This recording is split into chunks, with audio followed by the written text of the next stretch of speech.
Bismillahirrahmanirrahim. Assalamualaikum warahmatullahi wabarakatuh. Waalaikumsalam warahmatullahi wabarakatuh. Sabahul khair ya talamis. Kaifahukum? Alhamdulillah, luar biasa. Allahu Akbar. Alhamdulillah, kembali kita bersyukur kehadiran Allah Subhanahu wa taala. Salawat beriringkan salam, tak lupa pula kita hadiahkan buat junjungan alam kita, yakni Nabi besar Muhammad sallallahu alaihi wasallam. Sebelum Bapak masuk ke materi Ramadan kita pada hari ini, Bapak ingin bertanya dulu pada anak Bapak yang soleh dan soleha. Kalau seandainya kita dengar kata-kata Idul Fitri ini, apa yang pertama-tama terbayang oleh kita? Baju baru Pak Ustadz. Iya, baju baru boleh. Sepatu baru Pak Ustadz. Sepatu baru boleh. Dapat THR banyak. Dapat THR tentu. Namun ini semua merupakan cara kita untuk merayakan hari kemenangan kita, yang mana 30 hari penuh kita melaksanakan ibadah puasa. Hari-harinya kita dalam keadaan lapar, haus. Namun pada hari ini kita telah kembali berbuka, bisa untuk sarapan pagi, makan siang, dan makan yang lain-lainnya. Anak-anak Bapak yang soleh dan soleha, yang pertama Bapak akan menjelaskan dahulu apa sebenarnya makna dari Idul Fitri ini.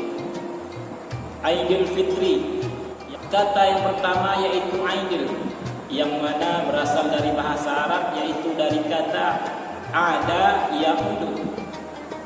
Ada ya'udu yang berarti itu kembali, sedangkan fitri itu berarti suci. Jadi Idul Fitri itu kembali suci. Atau bisa juga kita artikan sebagaimana bayi yang baru lahir. Jadi ketika sebulan penuh kita telah selesai melaksanakan ibadah puasa dan menjalankan hari-harinya dengan ibadah kepada Allah Subhanahu wa taala, salat 5 waktunya tepat pada waktunya,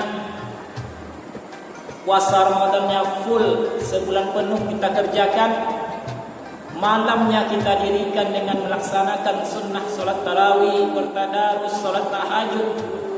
Dan pada hari inilah, pada hari raya Idul Fitri itulah Allah beri ganjaran kemenangan bagi kita, kembalinya kita kepada suci sebagaimana bayi yang baru lahir. Begitu besar rahmat dan rahimnya Allah Subhanahu wa taala. 11 bulan kita melakukan dosa maksiat, namun dengan 1 bulan saja Allah hapuskan semua itu dan menjadikan pada hari raya Idul Fitri ini kita seperti bayi yang baru lahir. Subhanallah. Anak-anak Bapak yang soleh dan soleha, begitu mulia dan besarnya Allah memberikan nikmatnya kepada kita.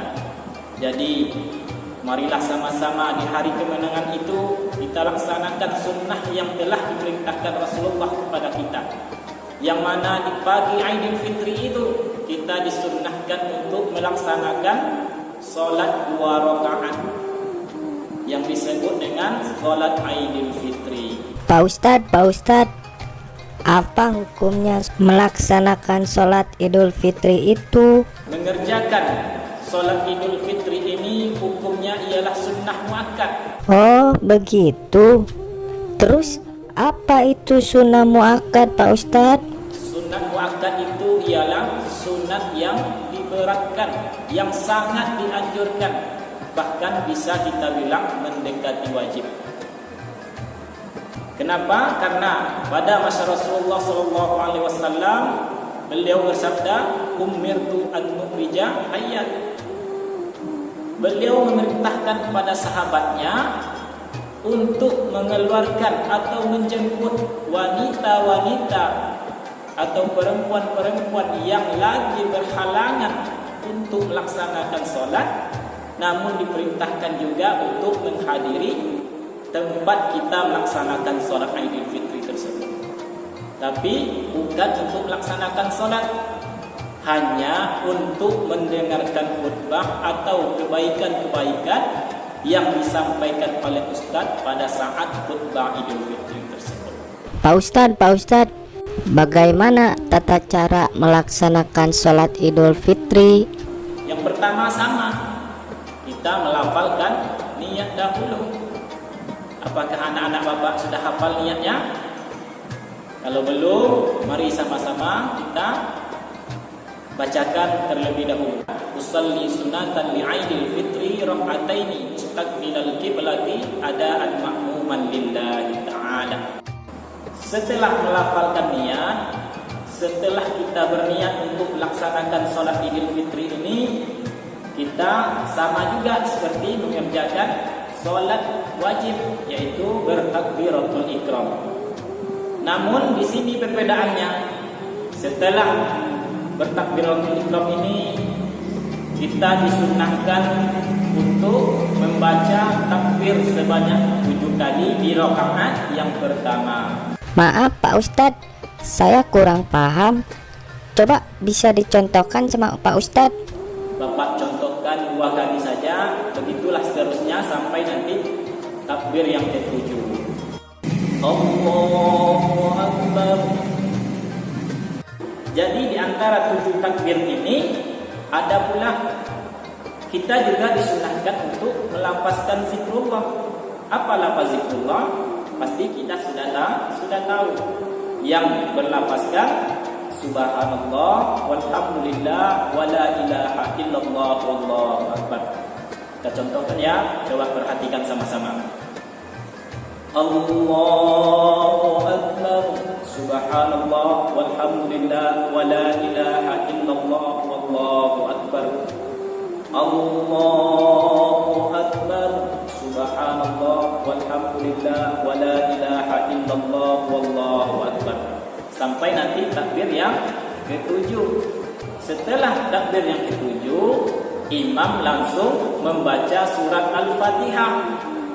Setelah itu membaca surat ayat-ayat Al-Quran, ruku, iktidal, sujud, duduk antara 2 sujud, kemudian sujud, dan bangkit lagi untuk melaksanakan rakaat yang kedua.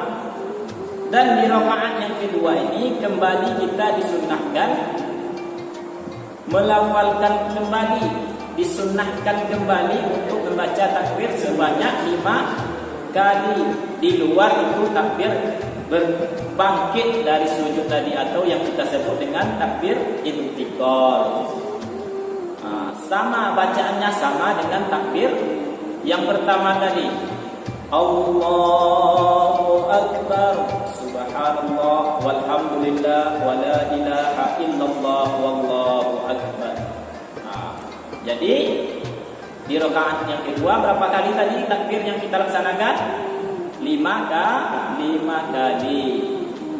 Setelah takbir yang kelima, imam kembali membaca suratul Fatihah, kemudian kembali ayat-ayat, rukuk kembali sampai nanti salam. Jadi setelah kita melaksanakan 2 rakaat sholat Idul Fitri ini, kita disunnahkan untuk mendengarkan 2 khutbah. Jadi di sholat Idul Fitri ini ada juga khutbahnya, namun beda dengan sholat Jumat. Kalau sholat Jumat kita melaksanakan khutbah sebelum sholat, dan di sholat Idul Fitri ini kita sholat terlebih dahulu baru kita mendengarkan khutbah. Adapun mendengarkan khutbah ini adalah dikatakan juga sunnah oleh Rasulullah SAW. Begitulah tata cara melaksanakan sholat Idul Fitri. Pak Ustadz, apa saja syarat sebelum melaksanakan sholat Idul Fitri itu? Yang pertama yaitu kita sebelum berangkat melaksanakan sholat Idul Fitri tersebut, kita disunnahkan terlebih dahulu untuk mandi. Supaya apa? Supaya kita bersih. Masa habis tidur gilir-giliran langsung ke tempat sholat. Itu namanya mengganggu kekhusyukan orang melaksanakan sholat. Setelah mandi, syarat yang kedua, kita juga disunnahkan memakai pakaian yang indah, pakaian yang bagus, lengkap dengan wangi-wangiannya, supaya kita khusyuk dalam melaksanakan sholatnya. Oleh karena itu, sebelum kita melaksanakan sholat Idul Fitri ini, lebih baik kita memakai pakaian yang bagus karena kita menghadap Allah Subhanahu wa taala. Adapun syarat yang ketiga yaitu kita dianjurkan terlebih dahulu untuk makan. Jadi sebelum berangkat itu kita dianjurkan oleh Rasulullah terlebih dahulu untuk makan, sarapan. Biar apa? Biar kita kuat untuk melaksanakan sholat 2 rakaat dan mendengarkan khutbah yang disampaikan Ustaz. Nah, jadi di sini ada hadis Rasulullah SAW yang diriwayatkan Anas bin Malik, yang mana artinya tidaklah kami temukan Nabi Muhammad SAW ketika menuju masjid untuk melaksanakan sholat Idul Fitri tidak tanpa makan terlebih dahulu. Kemudian di hadis riwayat lain dikatakan Nabi Muhammad SAW memakan kurma sebanyak hitungan ganjil. Jadi inilah syarat yang ketiga, yaitu kita dianjurkan terlebih dahulu untuk makan. Adapun syarat yang keempat, sebelum kita melaksanakan sholat Idul Fitri anak-anak bapak soleh-soleha, yaitu melewati jalan yang berbeda. Maksudnya apa? Kita contohkan, seandainya kita tadi berangkat menuju masjid melewati gang depan rumah kita, nanti pulangnya kita dianjurkan melewati gang di belakang rumah kita. Apa tujuannya?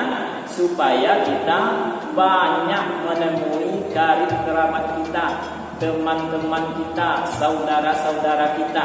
Jadi pertamanya kita lewat depan rumah, kita berjumpa dengan orang berbeda, dan pulangnya nanti kita juga berjumpa dengan orang yang lain lagi. Supaya apa? Supaya terjalinnya silaturahmi. Disitulah kesempatan kita untuk saling memaafkan. Karena tadi makna dari Idul Fitri kembalinya suci. Jadi mana tahu sebulan ini kita melakukan kesalahan terhadap tetangga kita, terhadap teman kita. Jadi pada momen Idul Fitri inilah kita dianjurkan untuk saling memaafkan. Adapun sunnah yang kelima yaitu semenjak terbenamnya matahari di bulan Ramadan sampai nantinya khatib selesai menyampaikan khutbah, kita dianjurkan mengumandangkan takbir, baik di rumah kita maupun di jalan-jalan boleh. Kira-kira anak-anak bapak yang soleh dan soleha sudah tahu apa lafaz takbir yang senantiasa kita lafalkan tiap tahunnya di sholat Idul Fitri tersebut? Bapak rasa anak-anak bapak sudah tahu, karena setiap kali kita merayakan Idul Fitri, di malam harinya kita sudah bergembira dengan melafalkan takbir, membacakan takbir untuk merayakan hari raya Idul Fitri tersebut. Mari sama-sama kita bertakbir terlebih dahulu agar nanti masuknya Idul Fitri nanti kita bisa sama-sama melafalkannya.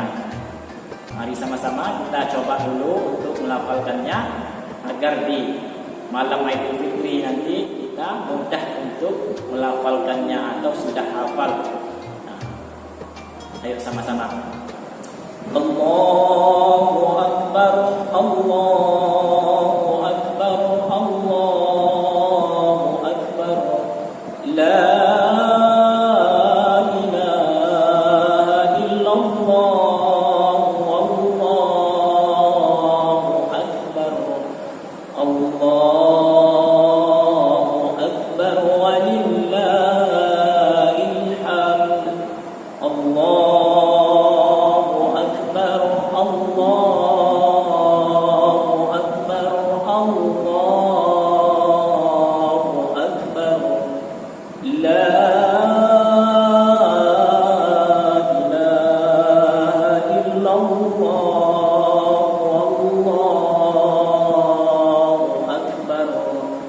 Allahu Akbar walillahil hamd. Coba anak-anak semuanya. Nah, inilah yang dimaksud dengan lafaz takbir. Jadi sejak terbenamnya tadi matahari di bulan Ramadan sampai nantinya khatib selesai melaksanakan khutbah, kita disunnahkan untuk membaca takbir supaya kita benar-benar dalam kemenangan. Nah, disinilah kegembiraan kita luahkan dengan berzikir kepada Allah Subhanahu Wa Taala, dengan memuja Allah Subhanahu Wa Taala, karena tidak tanggung-tanggung Allah berikan kesucian lagi pada diri kita, yang mana 11 bulan penuh kita melakukan dosa maksiat, namun dengan 1 bulan saja Allah hapuskan semuanya ketika kita benar-benar berhasil melaksanakan ibadah di bulan Ramadan. Namun sayang, anak-anak bapak yang soleh-solehah, sesuai dengan himbauan pemerintahan kita, mungkin di tahun ini kesedihan akan meliputi kita. Karena apa? Aidil Fitri ini kita dianjurkan untuk di rumah saja. Jadi mungkin kita melaksanakan sholat Aidil Fitri di rumah, bersilaturahminya di rumah dengan menggunakan kecanggihan yang ada pada kita saat ini.